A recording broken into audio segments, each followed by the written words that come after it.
오늘부터 사도행전 공부를 하기로 이렇게 광고를 하고 오늘 처음 시간인데 좀 제 마음에 두려운 마음이 있습니다.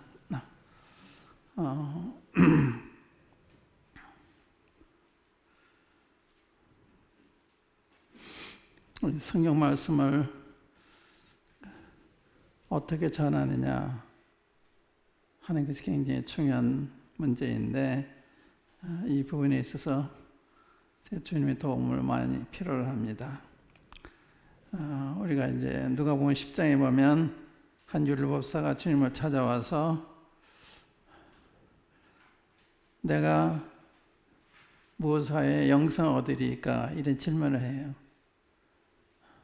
근데 그 질문의 동기가 주님을 시험해 보기 위해서 순수한 마음으로 질문한 게 아니라 주님을 시험하기 위해서. 근데 이 율법사예요.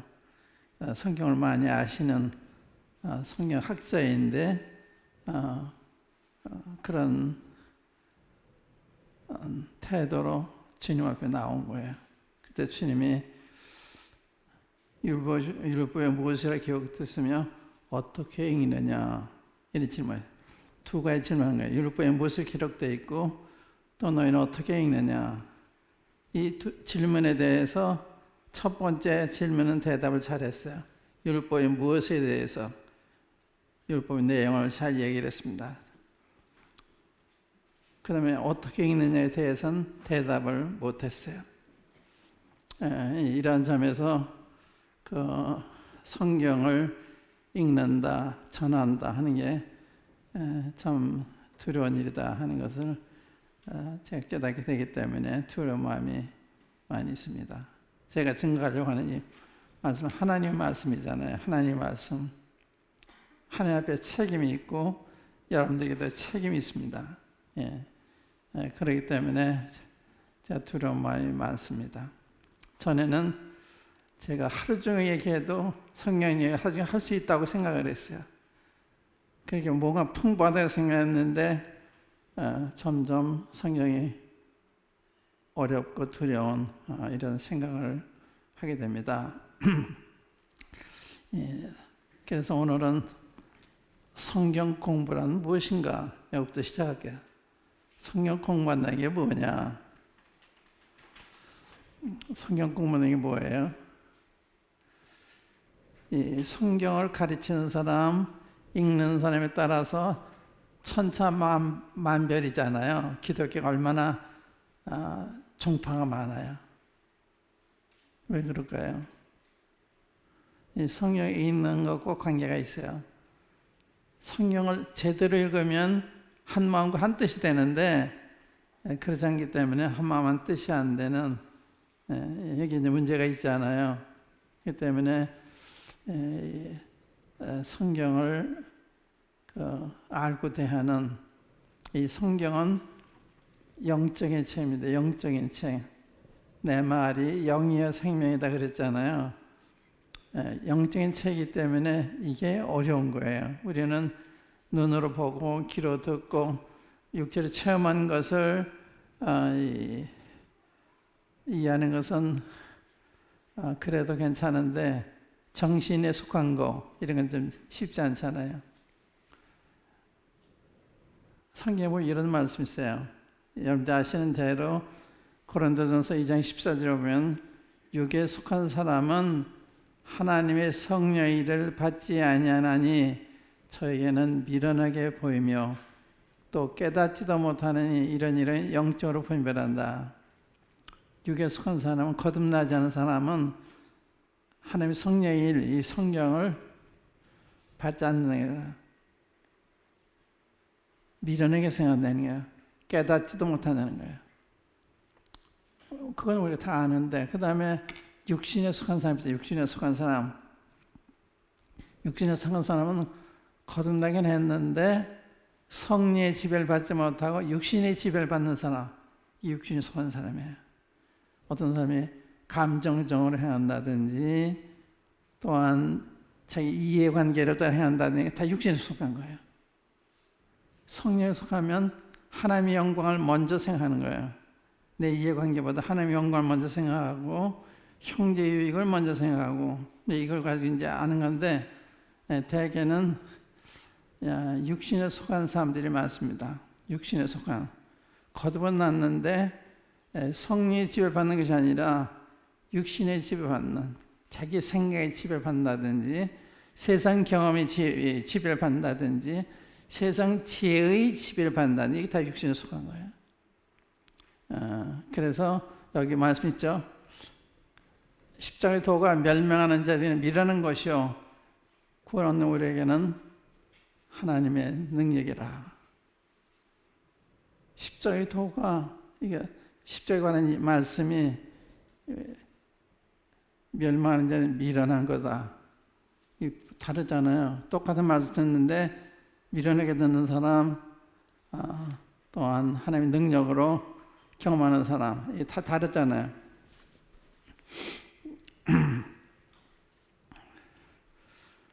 그래서 성경 공부란 뭐냐? 성경 공부는 성경의 내용을 공부하는 것보다 성경의 하나님을 배우는 거다. 근데 성경 내용을 잘 알면서 그 내용이 증거한 하나님을 모를 수가 있어요. 한번 어느 전도자가 저희 교회에 와서 전도 집회를 하는데 요한복음 3장 16절 읽고 복음을 전하셨는데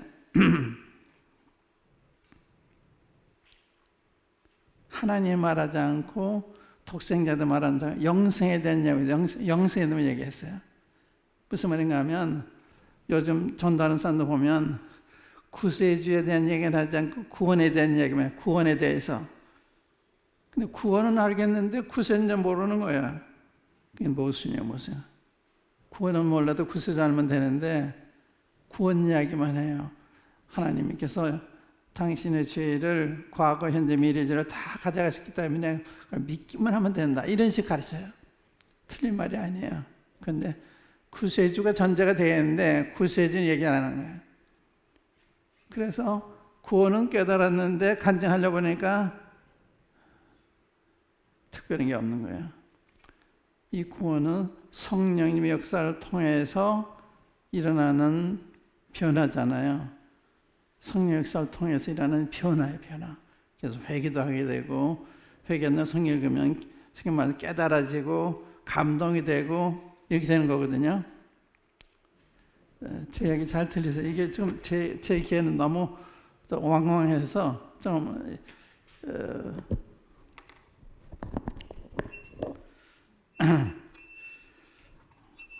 제가 보청기 껴서 그런 것 같습니다.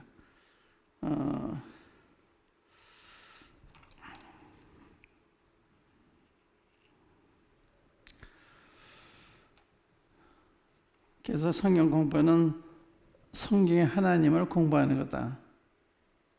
이게 초점을 하나님께 맞춰야 되는 거예요. 예를 창세기를 창세기 50장으로 되어 있잖아요. 그걸 잘 내용을 파악하고 가르칠 수 있어요. 아브라함의 생애, 이삭의 생애, 야곱의 생애, 요셉의 생애, 또 그 이전에 노아 홍수라든지 전부 잘 얘기할 수가 있어요. 그거하고 창세기 하나님 아는 건 다른 거예요. 창세기 하나님은 창조 하나님이잖아. 없는 것을 있게 하시는. 그 하나님 모르는 채 창세기에 잘할 수 있다 이 말이에요. 성경 중에 예수님 모르는 채 성경을 잘할 수가 있어요. 그 바리새인들이 성경 얼마나 영원한 사람인지 아세요? 1.1회까지도 따지는 이런 사람들인데 그 사람들이 예수님 죽이잖아요. 왜 그래요? 성경을 잘 아는데 성경을 잘못한 거예요. 그래서 성경 공부는 뭐냐? 성경의 내용을 공부하는 것보다 성경 하나님을 배우는 거다. 중요한 거예요. 그러니까 가령 사도행전 공부, 사도행전에 증거한 하나님은 어떤 하나님이시냐? 그걸 알아야 되는 거거든요.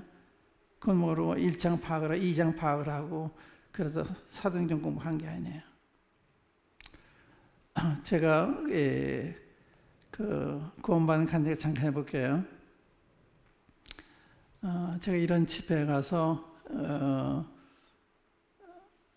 말씀을 듣고 났는데 강사님이 집회를 마치면서 예수님 영접해서 앞으로 나오라 그래요.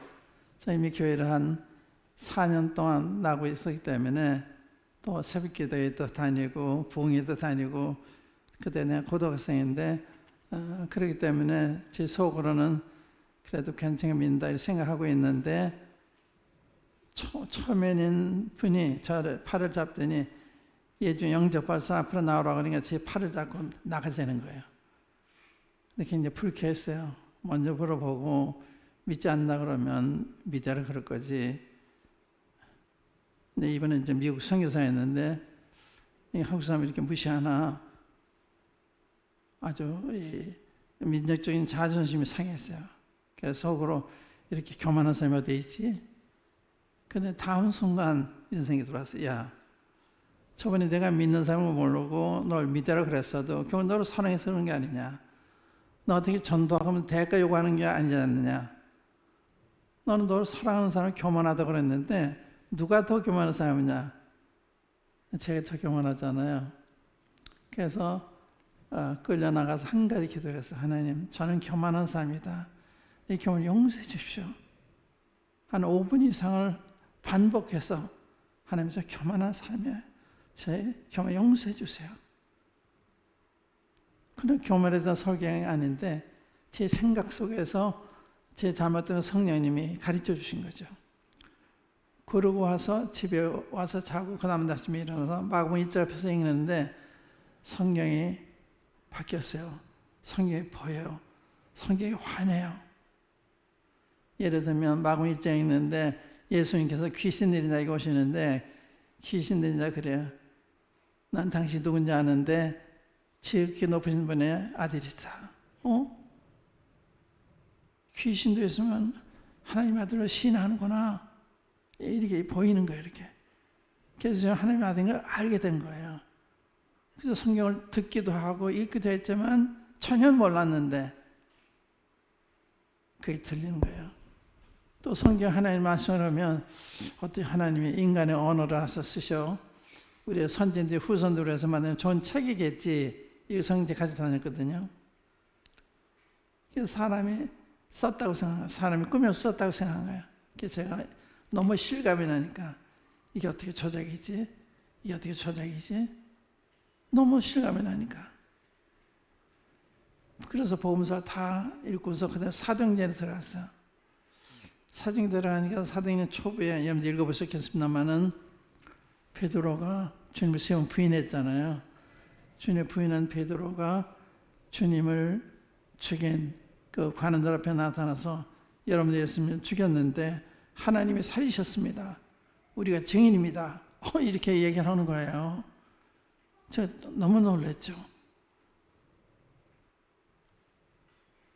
어떻게 베드로가 이렇게 변했나? 이게 조그만 소녀 앞에서도 죽을까 봐 예수님 모른다고 부인하던 사람이 예수를 죽인 이 권세 있는 사람들 앞에 나와서 당신들이 죽였는데 하나님이 살리셨습니다. 이래 우리 증인입니다. 우리가 봤습니다. 이게 증거하는 거예요. 제 옆에 증거하는 것이 옆에 증거하는 것처럼 틀렸어요. 제가 참 감동이 됐어요. 그리고 아니 죽은 사람 살아났다는 건데 보통 사건이 아니었나. 그러면서 주님의 부활이 사실이구나. 이걸 확인하게 된 거예요. 그래서 사도행전 초반부에 보면 주님 부활에 대한 얘기 계속 나오죠. 부활에 대한 거. 그 다음에 26장에 가니까 바울이 교회를 핍박하던 바울이 아그라파 왕과 총독들 앞에 나타나서 자기가 왜 이렇게 고소를 당했는지 그 변명하는 내용 가운데 변명을 한 내용을 듣고서 베드로 총독이 있다가 바울아 내가 미쳤다. 내 말 하면 미치게 한다. 그러니까 베드로가 가지고 미친 것이 아니라 정직하고 정신 차리는 말을 하나이다. 그러고서 왕을 향해서 아그리파 왕이여 선자들 믿으십니까? 믿으시지 않아이다.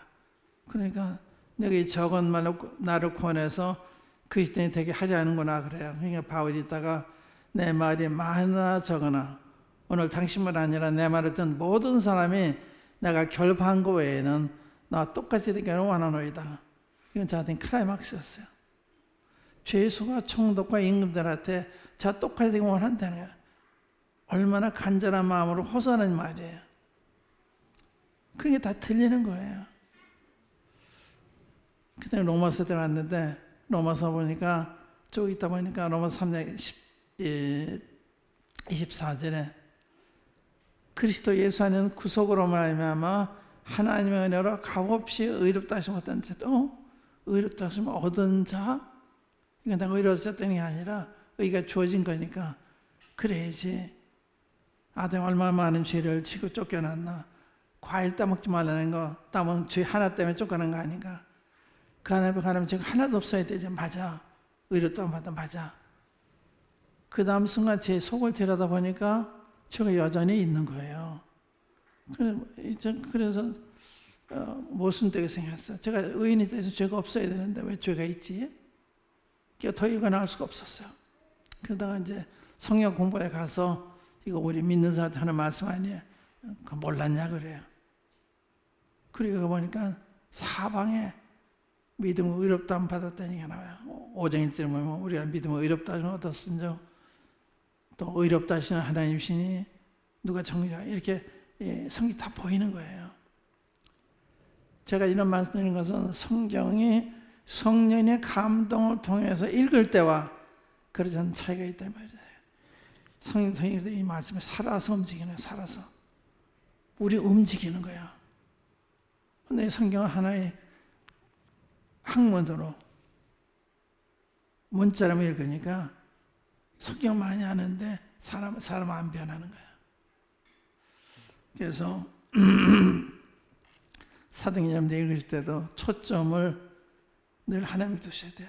하나님 아버지, 하나님 아들, 하나님 성령이 초점 두고 읽으셔야 돼요. 그게 초점이에요. 사도행전은 초대 교회사잖아요. 이게 교회 첫 30년간에 일어난 일들을 기록한 거거든요. 하나의 역사예요. 역사인데 이 역사가 엄청난 역사가 어떻게 이루어졌냐. 이 엄청난 역사가 예루살렘에서 로마까지 30년에 걸쳐서 사방에 복음이 전파되고 교회들이 세워지고 그랬거든요. 사회적 큰 변혁이 일어나고 그랬는데 어떻게 그런 일이 일어났냐. 사도들 아니죠. 사도를 통한 성령님의 역사죠. 그래서 1장에 보면 오직 성령이 내게 임하시면 내가 권능을 받고 예루살렘과 온 유대와 사마리아 땅까지 내 증인이 되리라. 그래서 성령이 임할 때까지 예루살렘을 떠나면 기다려라. 주님 그런 부탁을 하려고 가셨어요. 그래서 성령 오신 다음에 이렇게 변화가 일어나는 거예요. 그러니까 기독교는 성령님의 역사다. 내 변화도 성령 통해서 변화가 됐고 교회도 성령을 통해서 변화가 됐고 교회도 성령을 통해서 이 가르침을 받아서 변화가 되고 구실을 하게 되는 거잖아요. 그러니까 성령이 빠지면 개인도 문제가 있고 교회도 문제가 있고 오늘날 이 기독교는 거기에 문제가 있는 거예요. 유대교를 보세요. 유대교를 보면 그 조상의 믿음을 따라서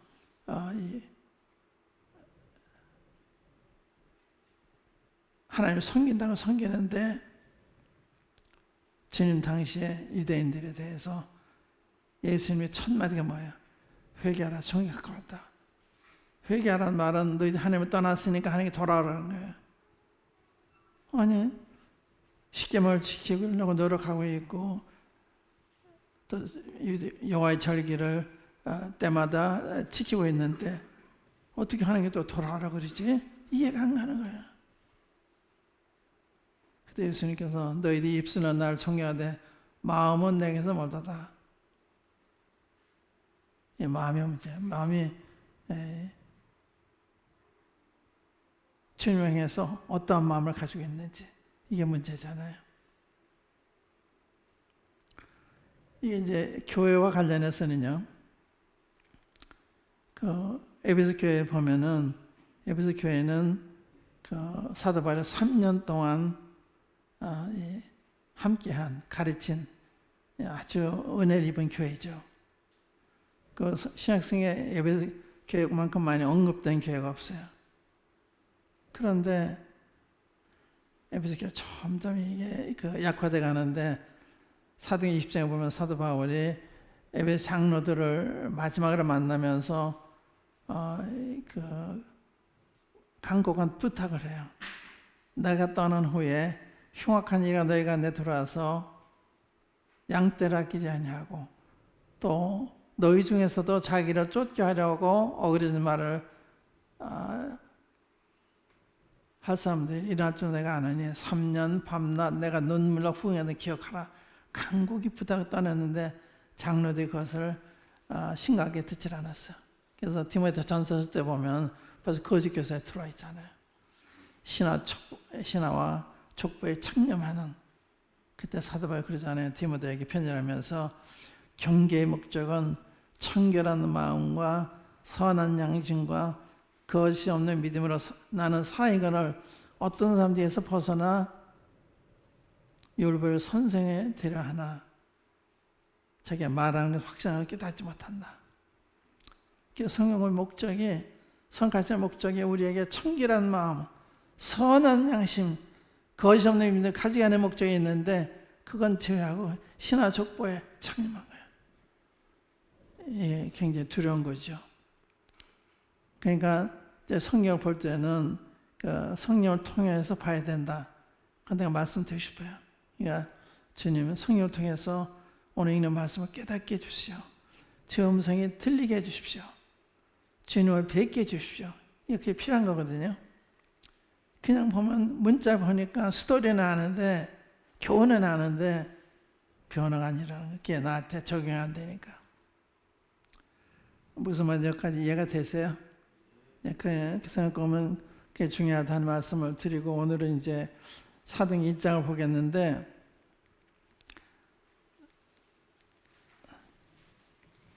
사도행전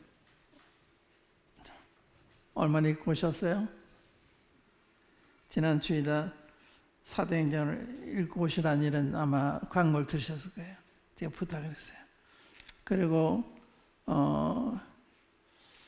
주님의 부활에 대한 기록되어 있는 사복음서에 부활장이 있죠. 마태복음 28장, 마가복음 16장, 누가복음 24장, 요한복음 20장, 21장, 그리고 고린도전서 15장 이걸 읽고 오시라고 그랬는데 읽었는지 모르겠는데 왜 그걸 읽고 오라고 했냐 동기가 있어요.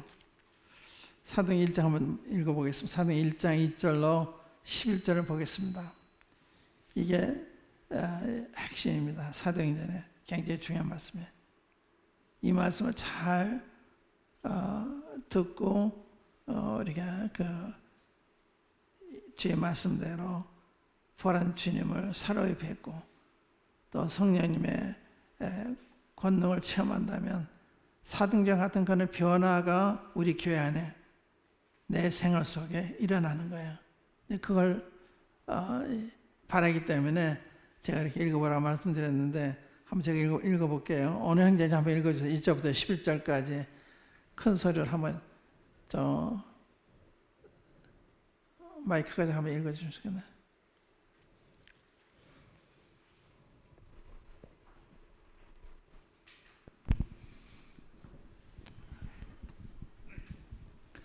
데오빌러여, 내가 먼저 쓴 글에는 무릇 예수께서 행하시며 가르치시기를 시작하신부터 그가 택하신 사도들에게 성령으로 명하시고 승천하신 날까지의 일을 기록하였노라. 그가 고난받으신 후에 또한 그들에게 확실한 많은 증거로 친히 살아계심을 나타내사 40일 동안 그들에게 보이시며 하나님 나라의 일을 말씀하시니라. 사도와 함께 모이사 그들에게 분부하여 이르시되 예루살렘을 떠나지 말고 내게서 들은 바 아버지께서 약속하신 것을 기다리라.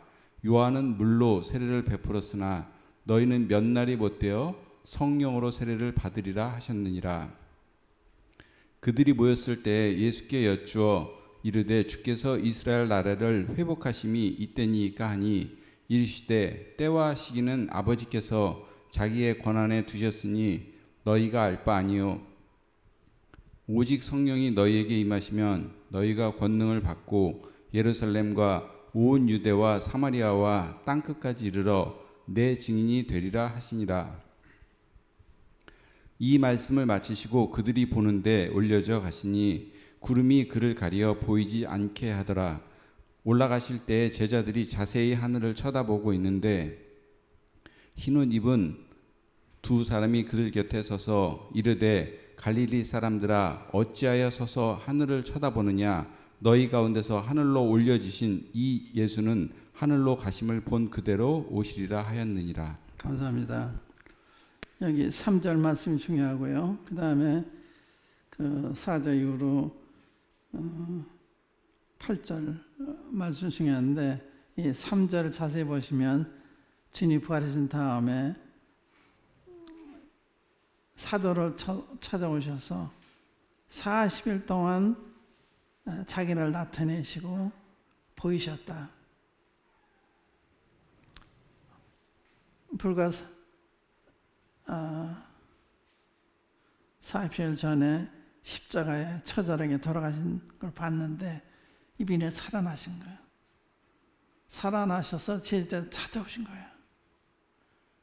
복음서에 보면 읽으셨을 거예요. 찾아와서 만나시는 제자들이 믿을 수도 없고 안 믿을 수도 없고 그랬는데 믿으면서 의심하더라 믿지 못하더라 이렇게 되어 있어요. 이게 생시냐 꿈이냐 이게 실제냐 아니냐 그럴 정도로 충격적인 사건이었습니다. 실제 돌아가신다 어떻게 이분이 살아나서 우리를 찾아오셨다. 이게 영인가 뭔가 잘 보세요. 3절마다 보시면 고난받은 후에 또한 저에게 확실한 많은 증거를 친히 사심을 나타내서 40일 동안 저에게 보이시며 왜 그렇게 하셨을까? 왜 40일 동안 이렇게 자기를 보이시며 자기를 확실한 많은 증거로 나타내시고자 하셨나? 이는 주님의 부활의 의미하는 바가 너무 큰 거예요. 주님의 부활. 주님에 대한 주님이 죽은 부활에 대한 사실을 믿어지기만 하면 그냥 다른 게 다 믿어지는 거예요. 이 구약 성경에 주님의 부활에 대해서 예언되어 있잖아요. 구약 성경이 믿어지는 거예요. 이게 실제 이게 진리로구나. 그냥 스토리가 아니고 단순 역사가 아니라 이게 살아있는 말씀이라거나 그렇게 받아지는 거예요. 주님은 또 여러 번 내가 죄인의 손에 고난을 받고 십자가에 죽임을 당하고 사흘에 다시 살아날 거다. 그 말씀하셨잖아요. 여러 번 그런 얘기 하셨어요. 그 말씀하신 게 사실이었구나. 이게 확인될 때 주님에 대한 전체 그 인상과 신뢰가 달라지잖아요. 그래서 베드로가 이렇게 담대한 거예요. 베드로가 자는 죽을까봐 두려워서 좀 소년 앞에서 있어서 모른다 그랬다가 부활한 주님 만나본 다음에는 주님 죽인 사람처럼 나다. 당신이 죽였는데 하나님 살리셨습니다. 이 일에 우리가 증인입니다. 이렇게 얘기하는 거예요. 죽음을 두려워하지 않아요. 담대해졌어요. 이렇게 살 변한 거예요. 성이 우리 가운데 역사는 담대한 마음 이 생기는 거거든요. 그러니까 이제 이걸 자세히 보시면서 그 다음에 2장 이후로 쭉 보면 사도들이 좀 대단한 걸 볼 수가 있어요. 예를 들면 3장에 보세요. 그 성전 미문에 이렇게 구걸하기 위해서 앉아있는 안지병이 거리인이 있었는데 동량을 달라고 그러니까 베드로와 요한이 그를 주목해 보면서 내게 은과 금은 없는데 내게 있는 것으로 너를 주나니 나스 예수의 이름으로 걸으라고 이렇게 일으키니까 일어나는 거예요. 은과 금이 없는데도 여전히 주님을 하고 있는 거예요. 놀랍잖아요. 그 다음에 도무지 예수님 이름은 말하지 말, 갖지 말라 그러니까 우리 하나님 앞에서 당신 말 듣는 것이 하나님 말씀 듣는 것보다 옳은가 판단하라. 우리 보고 들어서 말하지 않을 수가 없다고 전하잖아요. 이게 담대하잖아요. 그리고 베드로가 오순절날 성령 충만해서 즉흥적으로 설교를 하는데 얼마나 논리적으로 성경적으로 증거를 하는지.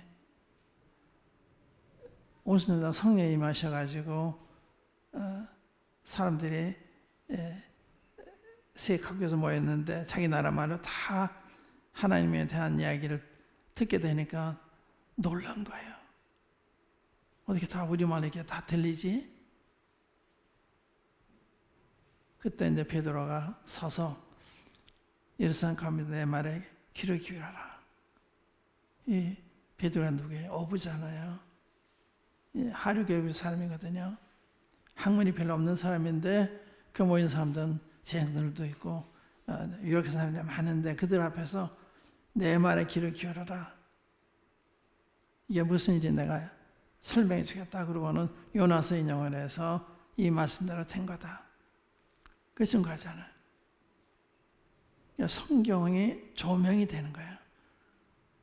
성령님이 역사할 땐 성경이 보이는 거예요. 무슨 뜻인지 알게 되는 거예요.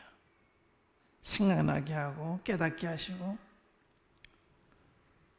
그리고 시편을 이용해서 내 영혼을 음모에 버리지 않고 내 육체가 썩지 않는다 안 것이다. 그런 말씀 보면서 주님의 부활하심을 이렇게 말씀하시다. 부활을 증거하잖아요. 성령을 가지고. 그리고 그러면서 너희가 못 보건 이 예수 하나님이 주와 그리스도가 되게 하셨다. 그러니까 모두 두려워가지고 죽인 예수님을 주와 그리스도가 되게 하셨다. 그러니까 너무 두려워가지고 형제도 차고 그때 회개하고 예수 이름으로 세례를 받으라. 그러면 지성과 성령 선물을 받을 것이다. 이렇게 변화가 되잖아요. 그러니까 성령이 충만하면 사람이 변하는 거예요. 성령이 충만한 건 변하지 않을 수가 없어요. 근데 이제 우리가 성령을 통해서 거듭나긴 했는데 한참 살다 보면 하나님과 멀어지는 수가 있어요. 우리 마음이 멀어질 수가 있어요. 그래서 성경이 옛날같이 권위를 상실해요. 사도행전은 하나님 말씀 세력을 얻었다. 하나님 말씀이 흥왕했다. 이런 말씀 있잖아요. 하나님 말씀이 우리 마음에 세력을 행사하는 거예요. 말씀으로 꽉 잡는 거예요. 우리를 두렵게 하고 우리를 순종하게 하고. 그런데 그런 말씀의 능력이 빠지는 거예요. 그러니까 성경 말씀 얼마나 많아요. 좋은 책들도 많이 나와 있고 좋은 교사들도 많이 공부하는데 교회는 변함이 없어요. 점점 타락해 가요. 왜 그러냐? 성령 역사가 빠진 거예요. 그래서 에베소 교회가 이제 그 디모데 전서를 쓸 때는 거시교사에 들어와서 내면적으로 약화돼가는. 그래서 믿음과 착한 양심을 가져라. 어떤 애들이 양심을 버리면 믿음에서 파산했다. 양심량이 하잖아요. 그 다음에 디모데 후서를 쓸 때는 그동안 2, 3년 후인데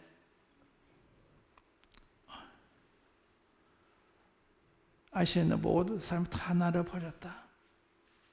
사도 바울은 다 모른다 그런 거예요. 사도 바울 안다 그러면 불이익을 받으니까 난 사도는 그거 몰라요 그런 거예요. 내가 가이사 앞에서 변명할 때 한 사람 나와 함께 하지 않았다. 이렇게 변한 거예요. 그게 AD 67, 8년경인데 그 다음에 AD 90년대 그 계시록에 보면 계시록 2장에 에베소 교회 편지하면서 주님이 내가 내 행위와 수고와 인내를 알고 또 자칭 사도라 하는데 아닌 자들의 그것을 드러낸 것과 내가 내 이름에서 얼마나 수고하고 애쓰고 내가 안다. 그러나 너 책망할 것이 있다. 너의 처음 사랑을 버렸다. 이게 무슨 뜻일까요? 처음 사랑을 버렸다는 말은 성령과의 교제가 끊겼다는 말 같아요. 행위와 수고와 인내가 다 있는데 이게 습관적으로 나오는 행위라. 습관적으로 수고라. 우리가 데살로니가전서 1절 보면 믿음의 역사와 사랑의 수고와 소망의 인내, 이게 동기가 돼서 이러한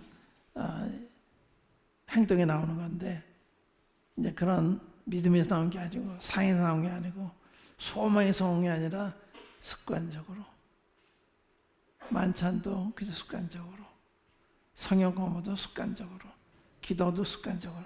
이거 오늘 한번 저도 마찬가지입니다. 이게 우리의 문제예요. 그래서 이걸 자세히 보면서 회개해야 되잖아요. 우선 이제 그 3절에 보면 주님의 부활에 대한 이야기, 주님이 왜 이렇게 자기의 사신 것을 40일 동안 긴 시간을 통해서 확인시켜 주길 원하셨을까? 이게 중요한 거예요. 이게 받아질 때 구약성이 받아지고 예수님이 받아지고, 만약에 주님이 부활하지 못하셨다면 어떻게 되냐? 그러면 구약성이 다 거짓말이 되는 거예요. 예수님이 다 거짓말 하신 게 되는 거예요. 사도들이 다 거짓말을 전한 거예요. 우리가 다 거짓말을 믿고 있는 거예요. 그렇기 때문에 이 부활의 모든 걸 정당화시키는 거예요. 주님이 부활하시기 때문에 하나님의 아들로 인정이 되신 거예요.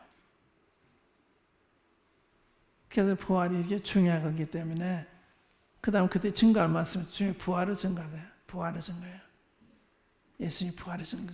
그게 복음 메시지의 중요한 부분입니다. 십자가뿐만 아니라 주님이 사흘 만에 다시 살아나셨다. 성령대로 우리 죄를 위해 죽으시고 장사지만 되었다. 성령대로 삶에 살아나사 개방해 보시고 12제자 또 이 500 형제에게 일시에 보이시고 그 등에 야고보와 만삭되지 못한 내게도 보이셨다. 이렇게 그 살아있는 정의를 들어서 주님 부활을 본 사람들 지금도 살아있다. 대부분이 살아있다.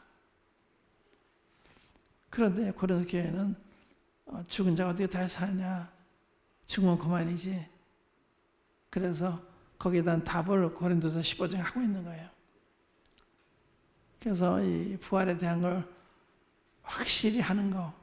그래서 여기 아직 확실하지 않다 그러면 마태복음 28장, 마가복음 16장 아마 프린트해서 나눠드렸을 거예요. 그거 몇 번은 읽어보세요. 기도하시 읽어보세요. 주님이 이렇게 살아계셨구나. 확실히 사실하구나. 이러면 여러분들 삶의 태도가 바뀌는 거예요. 그래서 그걸 읽어보시라는 거예요. 우리 이제 마태복음 28장에 보면요. 그 주님이 갈릴리에서 제자들 만나신 다음에 나오셔서 이런 말씀하세요. 하늘과 땅의 권세를 다 내게 주셨으니 너는 가서 모든 족속으로 제자 삼아 아버지와 아들과 성령의 이름으로 세례를 주고 내 부모만 모든 가르쳐지게 하라. 벌써 내가 세상 끝날까지 너희 항상 함께 있으라. 하늘과 땅의 모든 권세를 내게 주셨다. 굉장한 말씀이잖아요. 하늘의 모든 권세, 땅의 모든 주님이 다 가지고 계신 거예요. 그러니까 걱정하지 말고 두려워하지 말고 모든 족속으로 제자를 삼아서 세례를 주고 내 분부한 모든 것을 가르쳐 지키게 하라. 내 세상 끝나게 너와 함께 하겠다. 그런 약속하신 거예요. 이 굉장한 말씀이잖아요. 하늘과 땅의 모든 권세 내가 가지고 있다. 그거 믿으세요? 믿으면 두려울 게 없어요. 못 갈 것이 없어요. 못할 일이 없어요. 그런데 그게 안 믿어지니까 주저주저하는 거예요.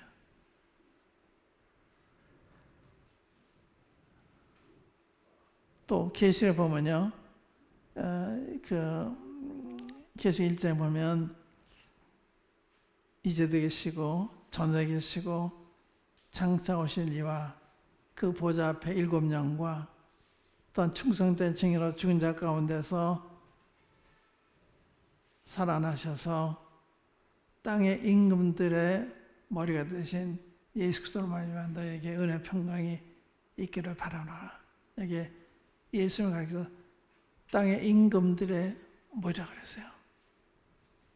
이게 이제 90년대 한 중반쯤 AD 95년에 쓰여졌다고 그랬잖아요. 그때 아주 악한 로마 황제가 그리스도인을 박해할 때예요.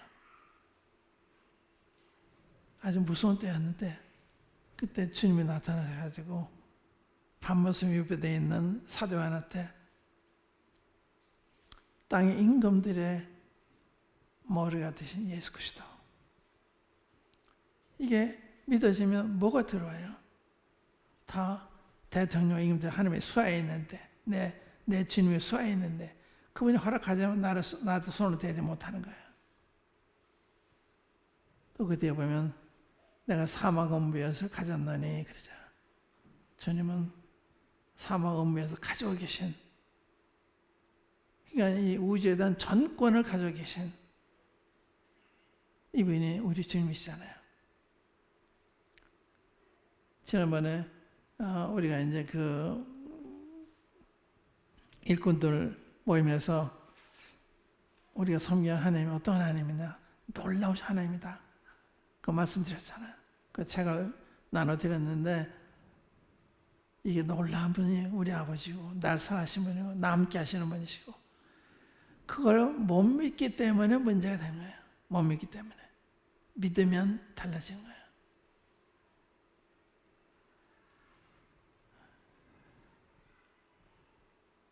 그 다음에 이제 그 누가복음에서는요, 이 부활장을 보시면 누가복음에서는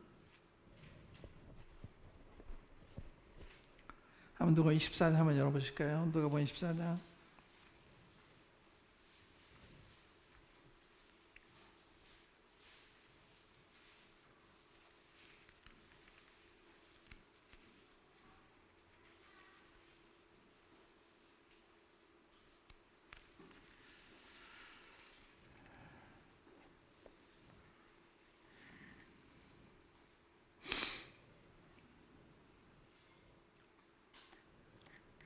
특별히 이제 엠마로 가는 두 제자들 한때 주님이 가까이 가셔서 동행하시면서 말을 건네시고 물으시고 대화하시잖아요.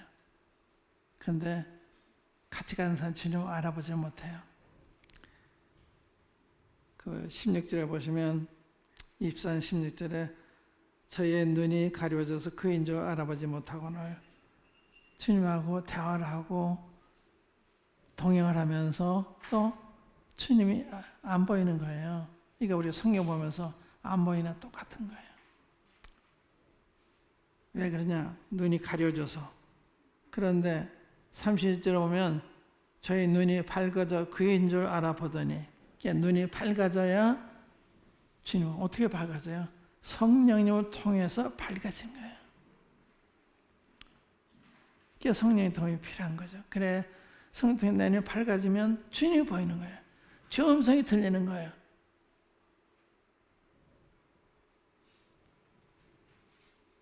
(32절에) 보시면 저희가 서로 말하되 길에서 우리에게 말씀하시고 우리에게 성경을 풀어주실 때 우리 속에서 마음이 뜨겁지 아니하더냐 하고 곧 그 시로 일어나. 길에서 우리가 말씀하시고 우리에게 성경을 풀어주실 때 우리 속에서 마음이 뜨겁지 아니하더냐, 감동이 일어나는 거예요. 이런 성경이 꽤 필요하잖아요. 이 성령 역사할 때 말씀은요 살아 적설해요. 제가 몇 가지 간증 한번 해볼게요. 옛날 아직은 뚜렷한 거기 때문에 내가 말씀드렸는데, 제가 방송할 때 1975년도에 극동방송에서 연문 강연을 한 적이 있는데 그때 이제 월초였는데 좀 답답한 거예요. 자금은 다 떨어지고 성도들 헌금을 해도 월말이 돼서 월급을 타야 헌금을 할 텐데 한 달 어떻게 살지? 그런 때 아침에 나도 가진 자매와 함께 이제 사도행전을 읽기 시작을 했는데, 그래서 사도행전 9장을 읽는 차례 했어요. 9장.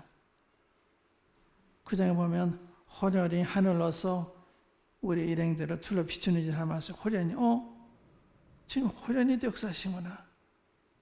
또 세상 다 막혀서 하늘 위는 열려져 있구나. 이게 이제 감동이 된 거예요. 호련이라는 말씀, 위에서 하는 말씀. 이게 그 간증을 했어요. 자매님 이 말씀이 참 감동이 됐어요. 근데요, 바로 그날 두 사람 보내셔가지고 한 사람이 그때 50만 원인가 이렇게, 그때 50만 원, 지금도 50만 원이 큰데 50만 원 주고 간 거예요. 한 사람 10만 원 줬어요. 그거 증명하셨어요. 호련히. 그러니까 하나님은 황해의 제안은 안 받으신 분이에요. 갑자기도. 또 내 주위에 날 도울 사람 없으면 하나님은 안 그랬어요. 하나님 손을 안 짧으세요. 또 한 번은 제 딸이 교통사고로 이렇게 병원에 입원했는데, 그 운전사가 실수로 그랬잖아요. 그러니까 이걸 경찰에 신고하면 이 사건을 다루기가 쉬워요. 경찰이 다 잡고 있으니까. 그러면 그 사람 구속이 되든지 벌금은 이렇게 되기 때문에 신고를 안 했어요. 그럼 오히려 사랑을 베풀면서 하니까 나중에 배신하더라고요. 이분이 배신해요. 그래서 굉장히 화가 났어요. 이거 기장도 만대 갔다. 밤새도록 막 고민했어요. 근데 아침에 일어나서 잠을 읽는데 하나님께서 악인과 선의를 감찰하신다. 그 말씀이 제 마음에 안정을 주셨어요. 결국 그때 이제 왜 뭐를 배신한다 그러는가 하면 이 뒤통수에 금이 갔기 때문에 한번 검사 다시 한번 해달라. 근데 그걸 안 하는 거예요, 이분이요. 그래서 제가 굉장히 분하고 이제 그랬었는데, 결국 내 아이가 죽고 사는 하나님의 손에 달렸지 병원에 달린 것도 아니지 않냐. 그래서 문제 삼질 않았어요. 그때마다 주님이 필요한 말을 주시는 거예요. 또 주님 저를 사역자로 부르실 때, 주님, 제가 직장에서 이 상황을 보고서 그만두면 아전인수는 될 수가 있으니까 주님이 정말 저를 부시는 거면 저를 밀쳐내 주십시오. 이 직장에 밀쳐내다는 그런 기도를 했어요. 그 어느 날 제가 출근했는데, 그때 생명의 말씀에서 근무할 때 그 책임자가 그때 이제 제 월급이 작아지면서 생명의 말씀에서 일을 했어요. 동역을 한 거죠. 날 초빙한 거니까. 근데 가보니까 장사하는 거예요. 생명의 말씀은 출판사 아니에요. 그러니까 내가 이런 일하고 여기 왔나? 근데 그건 제 잘못이었습니다만은, 그래서 늘 선교사를 비판을 했어요. 근데 같이 식사하던 한국 사람 가운데 그 비서가 있었는데 그분에서 다 가서 얘기한 거예요. 그러니까 이분이 얼마나 화가 났겠어요. 새로 들어온 직원이 자기들 비판하니까. 제 책상 앞을 지나가면서도 인사도 안 해요. 하루는 이분이 나한테 오늘 다시 근무 끝나면 사무실 좀 만나자. 그래서 제가 이분하고 다투면 안 되잖아요. 믿는 사람은 이미 선교사지만 간절히 기도해서, 주님, 제가 다투고 화를 내면 안 되니까 주님 좀 도와주십시오. 간절히 기도했어요. 그러고서 시편을 폈는데 39편이 열렸어요. 거기 보면 내가 이 사람 앞에 범죄한 교사 내 입에 자갈을 먹였다는 말씀이나요. 나한테 척중하는 말씀인데 입에 자갈을 먹여야 되구나. 쭉 읽어 내려가니까 내가 입을 열지 않고 잠잠하면 주께서 행하신 영건이이다. 주님이 행하신 거니까 내가 잠잠한다는 그 간증이 꼭 나한테 필요한 말씀. 그래서 그 말씀을 제가 아주 잔잔해지는 거야. 그 시간에서 그분 방에 들어갔더니 그분이 타이포직인 편지를 주면서 읽어버려요.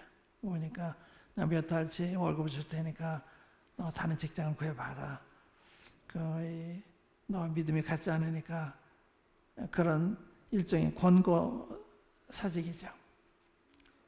그때 제가 읽고서 웃으면서 이거 하나님부터 온 거니까 아무 염려 마십시오. 이미 놀란 거예요. 제가 막 비판하는 사람이 어떻게 나올지도 모르잖아요. 근데 제가 웃으면서 하나님께부터 왔다고 그러고 그러니까 이분이 굉장히 놀랐어요. 그때 말씀을 주신다 이 말이에요. 필요할 때마다 하나님께 말씀하신 분에 말씀할 때는 한 낱말을 통해서도 낱말을 통해서 호련히 하늘로서 또 하나님 혹은 은혜 이런 게 다 우리에게 부연이 돼가지고 우리 감동하는 거예요.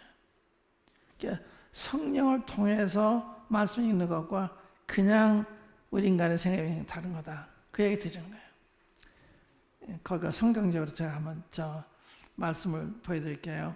사도행전 고린도전서 2장 한번 열어보세요. 2장 1장부터 할까? 고린도전서 1장.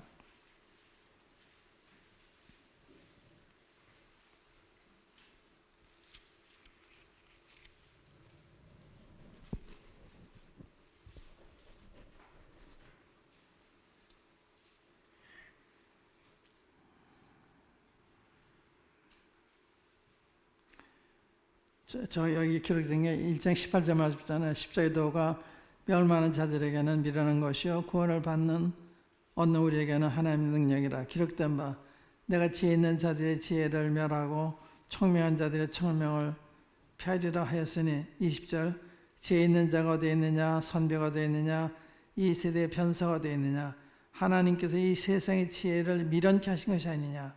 하나님의 지혜에 있어서는 이 세상이 자기 지혜로 하나님을 알지 못하는 거로 하나님께서 전도에 미련한 것으로 믿는 자들 구원하시기 기뻐하셨다. 하나님의 지혜에서 이 세상이 자기 지혜 하나님을 알지 못한다. 세상 지혜를 가지고 아는 게 아니에요. 박사고 해서 아는 게 아니에요. 성령의 계시가 없이는 안 되는 거예요. 근데 2장을 보시면 2장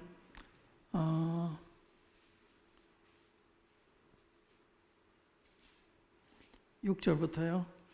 그러나 우리가 온전한 자들 중에서 지혜를 말하노니 이는 이 세상의 지혜가 아니요 또 이 세상에 없어질 관원의 지혜도 아니요 오직 비밀한 가운데 있는 하나님의 지혜를 말하는 것이니 곧 감췄던 것인데 하나님 우리의 영광을 위하여 만세전에 미리 정하신 것이라.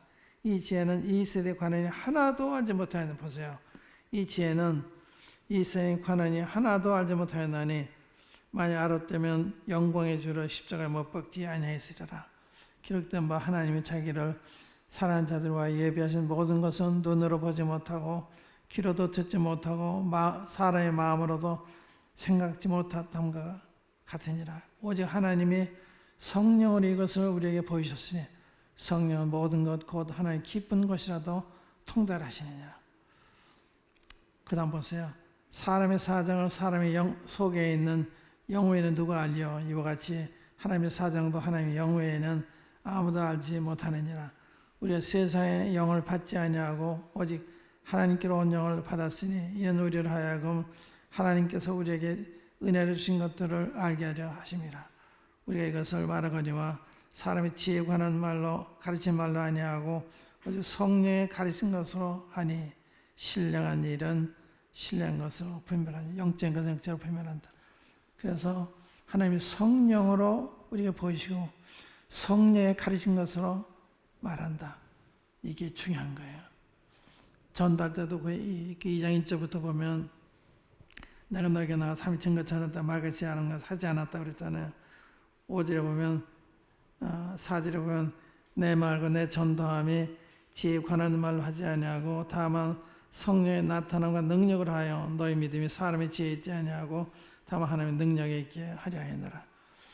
이런 상당한 차이가 있는 거예요. 전도할 때도 우리가 사람을 설득하려고 그러면 안 돼. 설득하는 것도 필요하지만 그런 단 설득을 통하는 게 아니라 하나님의 성령이 같이 역사해 주셔야 되는 거예요.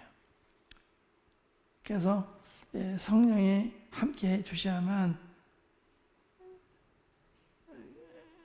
그 자기의 죄를 깨닫게 해서 회개케 하시고 주님이 누군지 알게 하셔서 믿게 하시고 이렇게 하는 거거든요.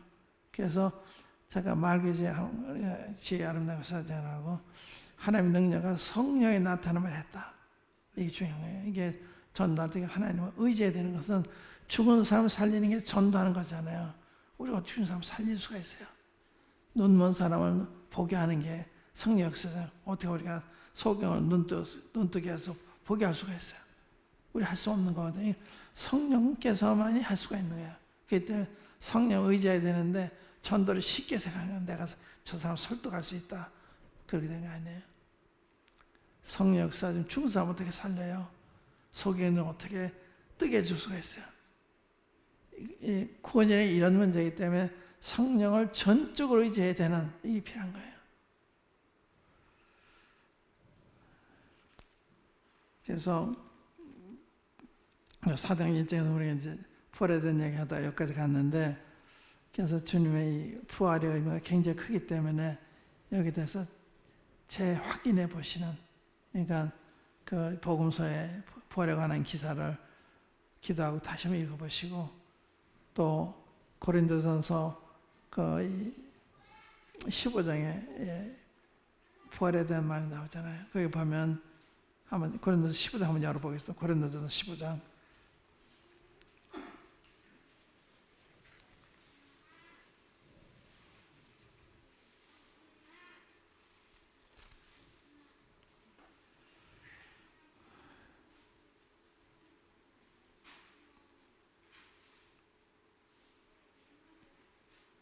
삼 절부터 내가 받은 것을 먼저 너에게 전하였노니 이는 성경대로 그리스도께서 우리 죄를 위하여 죽으시고 장사 지낸 바 되었다가 성경대로 사흘 만에 다시 살아나사 개박에 보이시고 후에 12 제자에게와 그 후에 500 형제에게 일시에 보이셨느니 그 중에 지금까지 대반이는 살아있고 어떤 이는 잠들었으며 그 후에 야고보에게 보이셨으며 그 후에 모든 사도에게와 맨 나중에 만삭되지 못해 난자 같은 내게도 보셨느니라. 여기 잘 보세요. 성경대로 그리스도께서 우리 죄를 위해 죽으시고 장사지마 되었다 성경대로 삶에 다시 나사 개박에 보시고 후에 12 제자와 후에 500 형제에게 그 다음에 야고보와 후에 만삭되지 못한 난자 내게도 보이셨다. 오치면 내가 참 훌륭한 친구인데 오천 내가 이 말씀을 이렇게 인용으로 봤어요. 이 워치만리는 한 지방 한 교회만 있어야 된다. 이게 지방 교리 중에 하나는 중요한 교리인데 한 지방의 교회가 하나만 있어야 되는 거예요. 인천하면 인천 교회만 있어야지 인천 송도교회라면 안 돼. 이건 교회가 아니라는 거예요. 그래서 그분의 제자인 왕중생이라는 분이 한개 오셔가지고 노량진 교회가 아니라 막 이러고 다니셨어요. 내가 그분을 만나서 물었어요. 내가 질문할 테니까 설명하지 마시고 성경 장처를 인용을 해서 답해 주십시오. 노량진이 교회가 아니라고 이렇게 선전하고 다니시는데 어느 말씀에서 그렇게 말씀하십니까? 그건 답변해야 되잖아요. 근데 그분이 답변을 할 수가 없으니까 나한테 노량진이 교회가 기냐 아니냐 묻는 것은 자기가 우리 똥치라는 것이요. 할 말이 없어서 그렇게 하는 거예요. 이런 점에서 너는 교회가 아니다. 그래야 되잖아요. 그런데 뭐지만 내가 이 말씀 뭘 얘기했는가 하면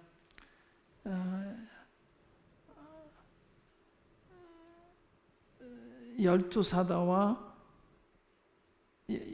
예수님이 12사도와 성령의 사도가 다르다는 거예요. 그 바나바와 바울은 성령의 사도라는 거예요.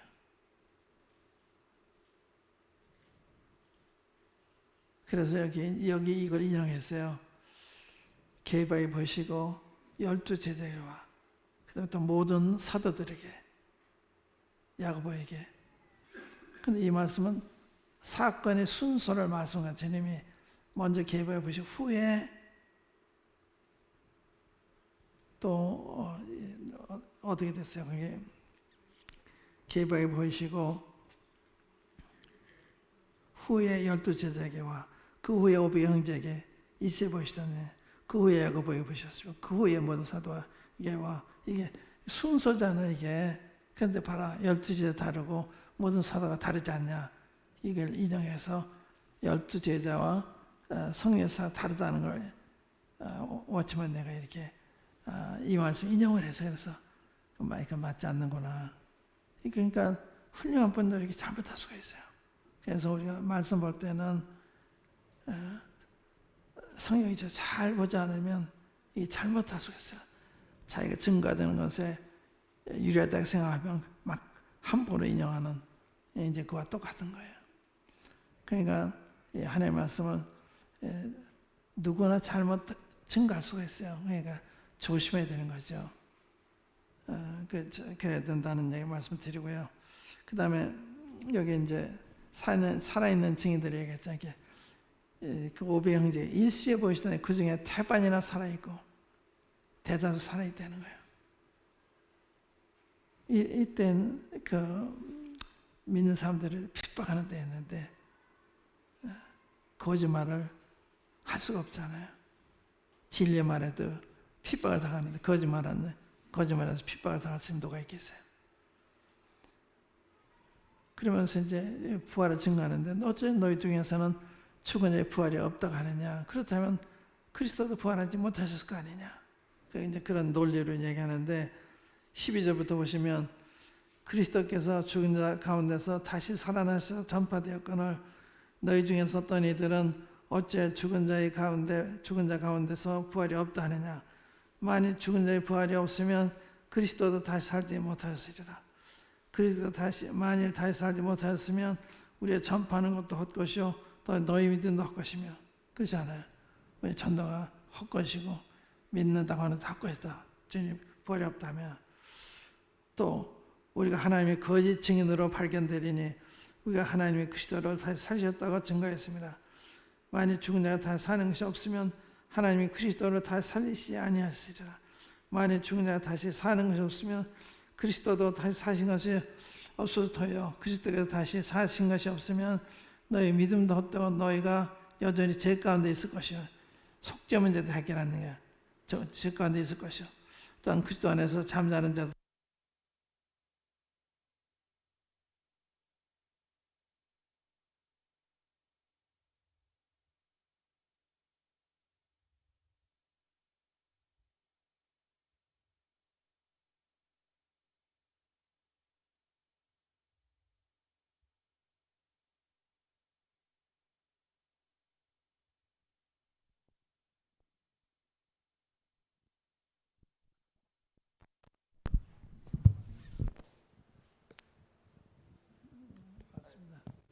네.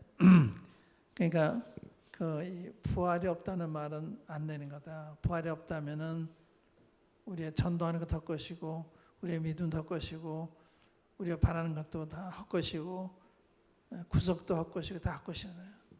그렇지 부활이 계셨기 때문에 우리의 전도가 의미가 있는 것이고 우리의 믿음의 의미가 있는 것이고 우리가 나중에 죽은 자에 부활한다는 소망도 의미가 있는 것이 주님 재림을 기다리는 다 의미가 있는 거예요. 그러니까 부활이 이렇게 중요한 거잖아요. 그러니까 부활에 대한 확실한 믿음을 가지는 거 그게 이제 오늘 성공부의 핵심이에요. 그래서 다시 한번 여러분들이 이 부분에 이러한 사도 같은 그런 감동이 되지 않았다면 마태복음 28장 또 마가복음 16장, 누가복음 24장, 요한복음 20장, 21장 읽어보시고 또 사도행전 보면 그 부활을 믿은 사도들이 얼마나 담대하고 얼마나 생활이 변했는가 하는 걸 볼 수가 있어요. 저 전도하는 게 얼마나 다른지 볼 수가 있어요.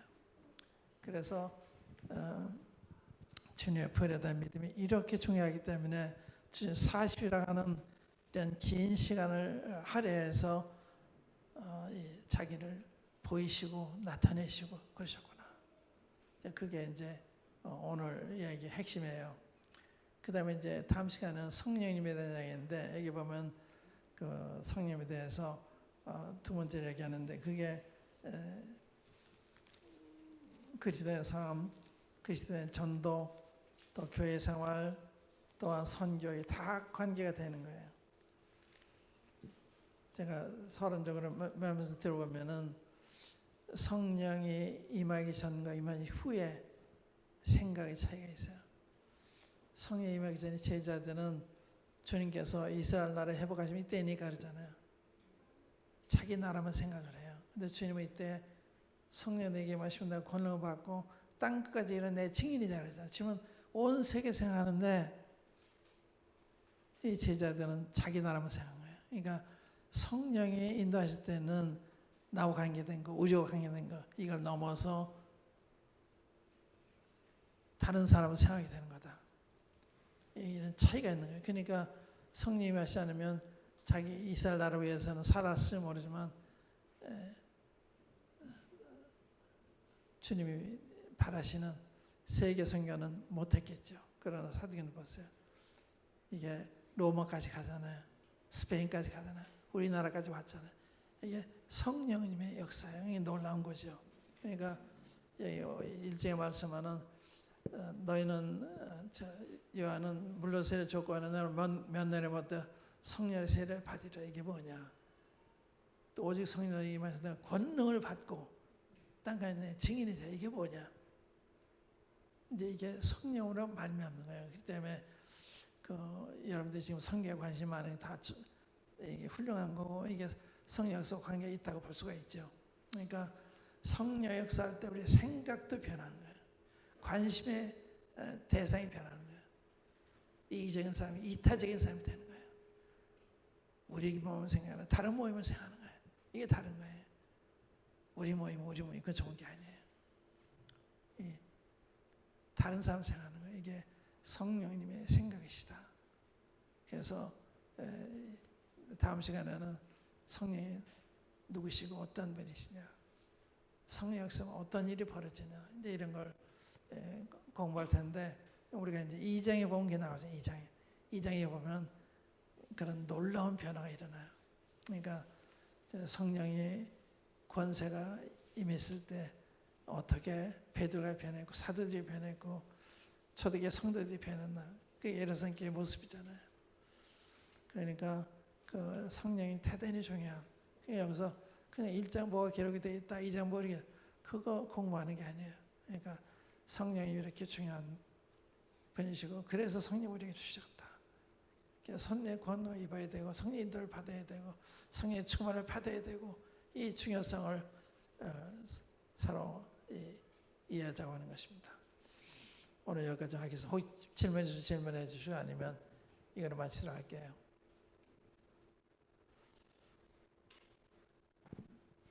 이 책 보셨어요? 땅까지 이르러.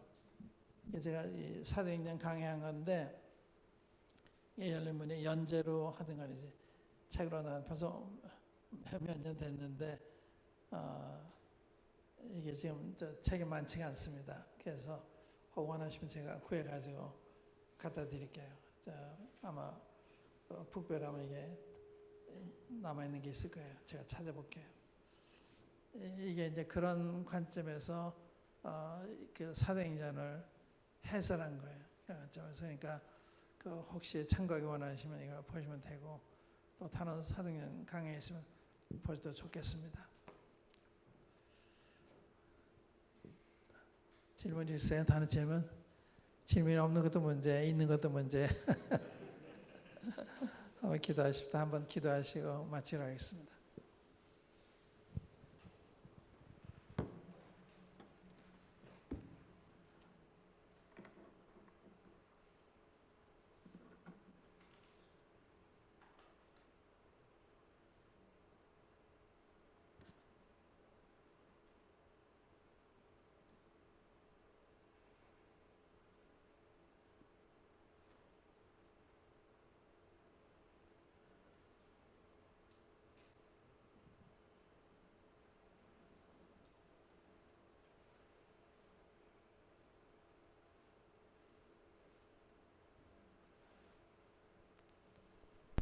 네, 아버지 하나님, 하나님의 귀한 종 박주영님을 저희 가운데 보내주셔서 참 사도행전을 통해서 성령님의 함께하심을 배울 수 있는 은혜를 허락해 주심에 감사를 드립니다.